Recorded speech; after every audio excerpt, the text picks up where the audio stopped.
It also washes out the bacteria in your gut, which is good for you, and it takes up to a year to get all that back again. Wow. So you may have digestive problems for a year after you have it done.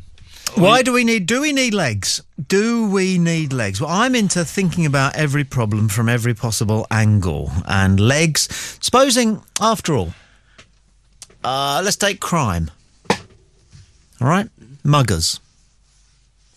They couldn't, could they? Nope. If they had no legs, they couldn't do it, could they? Almost everybody who commits a crime tries to, what's the phrase? Leg it. Well... they can't, can they? No. Also, I think that if you take our legs off, what do 2 legs weigh? Stone each. Probably. Oh, more than a stone. Probably a good third of your body weight. Yeah. A third of your body weight, yeah. And so your heart is pumping, carrying those legs around, right? So I think it puts pressure on your heart. And it would create unemployment if we all had our legs off. And it would stop women asking if their bums look big in something. Yeah, and it would stop men spending getting the half of their answer fucking lives outside shoe shops on a Saturday afternoon. Yes. I think you're onto something here. I like that. But who's this from? This is great. Well, this is from Heather Mills-McCartney. And she says, guys, love the show. Just wanted to have my say in regards to not needing legs. I lost one of my legs in a landmine accident which nearly destroyed my life, and would have done had I let it. Losing a leg is a major inhibitor and prevents you from doing so many of the things you would normally do with ease. It took me a year to get my false leg fitted. Did you know you can only get one on the NHS? And would have been longer had I not gone private. I went from struggling to do anything to being able to dance, continue modelling, and even get married to a wealthy guy. My life wasn't over, and that was all because I had 2 legs, so please think about what you say on air before saying it. Yours sincerely, Miss H. Mills McCartney at yahoo.co.uk. As if that's... We'll come back to that after we've fielded a call, 01243 55 60 60. You're on Play Radio, caller, hello. I'm Duncan, how are you, Tommy? Hello, It's Alan here. Alan Caddick. How are you, Tommy? Is it time for the football results? Oh, no, not today, mate, because I had a bit of a sleep, and I'm just got up. You had a bit of a sleep? Yeah, and I just got up. But you're a sports reporter. Well, I'm a bit legless tonight as well, Tommy, because I was doing what you did last week. What, playing golf? No, going on the piss. Are you pissed? Yeah.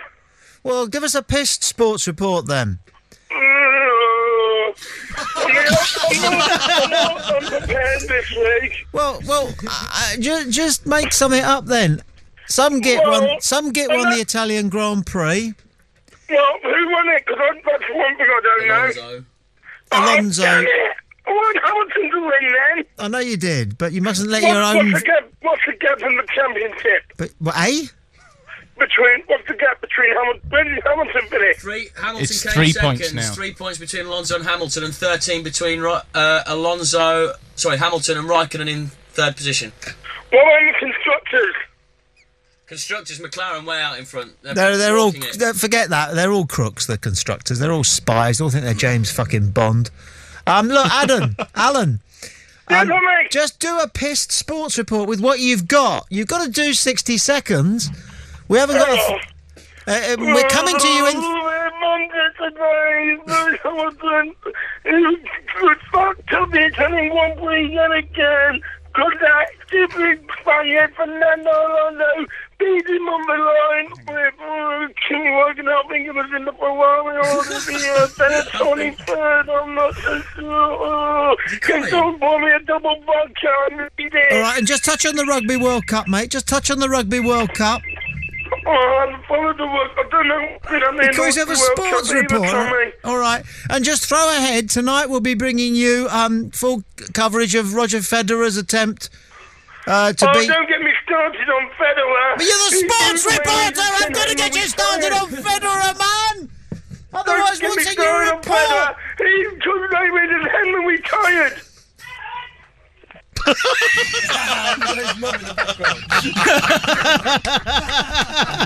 you hear that? Alan! That was... God, you know... Right, we're getting somewhere because I want to go home and listen to this now. Alan! Have we got anybody on Skype? We did have. Okay. Colin was calling, but he hung up, so... Okay. Because I thought Jonathan Ross went too far when on They Think It's All Over, he did that Heather Mills joke, and it was broadcast, when I thought it was a bit too far. He said, do you know what Paul McCartney bought Heather Mills for Christmas? A plane. And for our other leg, some imac. Well, it wasn't bad, Jonathan Ross, actually, was it? It wasn't bad. Yeah, it was bad. Yeah. It wasn't bad. I like that's a good joke. It's good, there, isn't it? Ooh. She's a stupid cow, isn't she, Heather Mills? We were talking about this, I can't remember, was it last week? There was a Viz letter, which was left over from the show before, which was this, it was a letter into Viz saying, we need to put the current situation facing Sir Paul McCartney into perspective. In olden days, if you were robbed by an omnipede, it's more likely it would have been a pirate. And then the letter went on to say, at least Sir Paul McCartney's going to come out of this alive. It's all very... What was that other one in Viz? It's all very well Heather Mills McCartney campaigning against landmines, but we should remember that she has a 50% less chance of setting one off.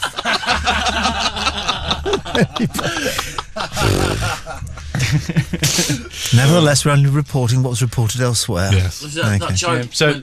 Sorry, go on. No, after you. No, I was going to say there was a few emails, but if you were going to say something was a half-hearted attempt at remembering a joke, something like what has 2 legs in the morning, 3 legs at lunchtime, and 1 leg in the evening. Paul McCartney's girlfriend, or something like that. I can't remember the full actual extent of the joke. No, it's a work in progress, isn't it? That one, as they say.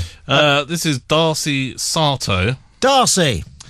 Can I point out 2 things? It is getting hotter on Mars, and 1 or 2 of the other lumps of rock in the solar system too. Oh yes, it is. It really is. What's that big yellow thing? You know, hot. And lots of nuclear fusion going on in it. And then 2, David Cameron is a cunt. Thank you for that. Well, well observed. Everyone's entitled to their own view. The sun is losing 4 million. Somebody said the sun. There was a letter from one of these papers. The sun loses 4 million tons of its body weight per second. What? Yeah. It wouldn't be here anymore, surely. Yeah, well, it's big. So somebody said, therefore, shouldn't gravity be lessening? In other words, the pull of the Earth towards the sun be lessening. So are we, in fact, moving away from the sun, right. minimally, but nevertheless, because of that? It's a good theory. It's a thought, isn't it? It's a thought, but they said no. Back on the subject of legs, Mark Pearson says, of course you need legs. What else can we wrap around our necks when we're shagging? Yeah, how would sex be with no legs? I don't know. And, do you know there's a phrase, Duncan, which I think I've heard you use more than once, and it always disconcerts me. It's when you think that something's jolly good, you say that it's top hole. Hello there. Hello. Very good theory. I've got to turn my media player down. Now, are we anywhere near September the 11th at all? Oh, I've turned it up now. It's the 9th of September, so we're 2 days away. Right then. But as soon as if it's the 9th, it's not the 9th of November, is it? According to our turns, old money in that way. Now, yeah, I'll let you into a bit of a secret. All right. Now, have a look at that. You know, that old silver thing. Steady on. No, a picture and all that. $7 billion. 15 million for a month or 2, something like that. And of course, he's acquiesced, hasn't he? Yeah. What a bunch of junk. As if we'd stand for all that nonsense. No. But I tell you what, there are people, they were shocked. The pub that I go to, this a local pub. What is that? I wouldn't be letting myself out there, would I? I'd have Noriega, what's his name? Noriega? North or somebody after me. Fucking sorry or something. Noriega? I rang up once to tell me, I said, people might think I'm a little bit chirpy because you give me the number of the CIA, but I was cut off, which, in hindsight was the best thing to do. But I did need to be brought